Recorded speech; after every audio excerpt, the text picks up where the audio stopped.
ഇന്ന് നമ്മുടെ കയ്യിലുള്ള ഈ പസിലിൻ്റെ പേരാണ് ഒക്ടഗൺ ബാരൽ. ഇതൊരു 3x3 ബേസ്ഡ് ഷേപ്പ് മോഡാണ്.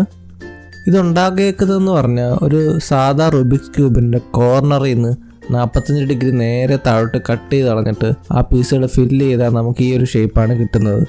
നമുക്ക് വേണമെങ്കിൽ ഒരു 3x3 കട്ട് ചെയ്തിട്ട് ഇത് ഉണ്ടാക്കി നോക്കാം. അങ്ങനത്തെ വീഡിയോ വേണമെങ്കിൽ കമൻറ്റ് ചെയ്യുക.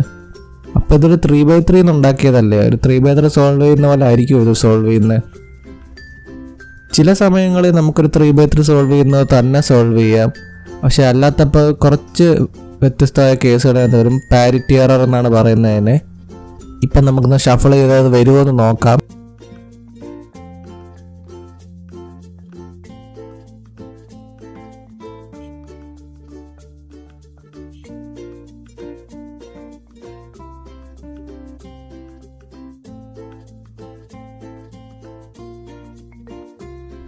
സോൾവ് ചെയ്യുന്ന പോലെ നമുക്ക് ഫസ്റ്റ് ലെയർ ചെയ്യാം.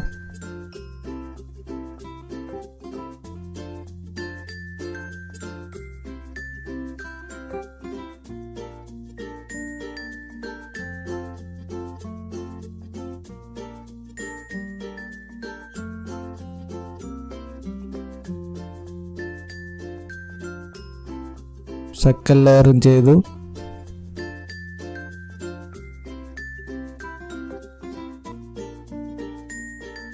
ലാസ്റ്റ് ലെയർ ചെയ്യുമ്പോഴാണ് നമ്മൾ നോക്കുമ്പോൾ ഇതുപോലെ കുറച്ച് കേസസ് വരും. ഇതാണ് പാരിറ്റി എറർ. ഇത് സാധാ ഒരു 3x3 കേസുകളല്ല. ഇത് സോൾവ് ചെയ്യാനായിട്ട് ഒന്നുകിൽ നിങ്ങൾക്ക് ഇതിൻ്റെ പ്രത്യേക ഇക്വേഷനുകൾ പഠിക്കാം, അല്ലെങ്കിൽ സെക്കൻഡ് ലെയർ സോൾവ് ചെയ്യുമ്പോൾ തന്നെ നമുക്കൊന്ന് നോക്കിയാൽ ചിലപ്പോൾ ഈ കേസുകൾ വരാൻ പോകുന്നതായിട്ട് പ്രിഡിക്റ്റ് ചെയ്യാൻ പറ്റും. അപ്പം നമുക്ക് ഒഴിവാക്കാനായിട്ട് നോക്കാം. ഇത് ഒഴിവാക്കുന്നത് എങ്ങനെയാണെന്ന് പറഞ്ഞാൽ ഇത് ആദ്യം ഉണ്ടാകുന്നത് എങ്ങനെയാണെന്ന് അറിയണം. ഈ പസിലിലെ സെക്കൻഡ് ലെയറിലാണെങ്കിൽ ഒറ്റ കളറേ ഉള്ളൂ. ഒരു 3x3 അത് 2 കളർ വരും. അപ്പോൾ അത് തിരിച്ചും മറിച്ചും ഈ പീസ് നമുക്ക് ഇടാൻ പറ്റും. എങ്ങനെ ഇട്ടാലും അത് കറക്റ്റാണ്. അപ്പോൾ അങ്ങനെ തിരിച്ചും മറിച്ചും 2 പൊസിഷൻ വരുന്നതുകൊണ്ടാണ് ഈ ഒരു പാരിറ്റി എറർ വരുന്നത്. അപ്പോൾ അത് മാറാനായിട്ട് നമുക്ക് ആ കിടക്കുന്ന കേസ് ഏതാണെന്ന് വെച്ചാൽ അതേ കളറിലെ എഡ്ജ് ഒന്ന് മാറ്റി തിരിച്ചിട്ട് നോക്കിയാൽ ഈ കേസ് മാറും. എന്നിട്ട് നമുക്കൊരു സാധാ റുബിക്സ് ക്യൂബ് സോൾവ് ചെയ്യുന്ന പോലെ സോൾവ് ചെയ്യാം. ഇപ്പം നമുക്ക് ഈ ചുമപ്പ് എഡ്ജ് ഒന്ന് തിരിച്ചിട്ട് നോക്കാം. തിരിച്ചിടുമ്പോൾ നമ്മളൊന്ന് ശ്രദ്ധിക്കുക, കാരണം അത് ഒറ്റ കളർ ഉള്ളതുകൊണ്ട് തിരിഞ്ഞാണോ മറിഞ്ഞാണോ കിടക്കുന്നതെന്ന് അറിയാൻ പറ്റില്ല. അപ്പം നമ്മളത് മൂവ്മെൻറ്റ് നോക്കി തിരിച്ചിട്ട് നോക്കുക. അങ്ങനെ നമ്മുടെ ആ പാരിറ്റി കേസ് മാറിക്കിട്ടി. ഇനി നമുക്കൊരു 3x3 സോൾവ് ചെയ്യുന്ന സോൾവ് ചെയ്യാം. ഇങ്ങനെ ഇത്ര ലെങ്തി ആയിട്ട് ചെയ്യേണ്ട കാര്യമില്ല. ഇതിന് എളുപ്പത്തിന് ഇക്വേഷൻസ് ഉണ്ട്, അത് ചെയ്താൽ മതി.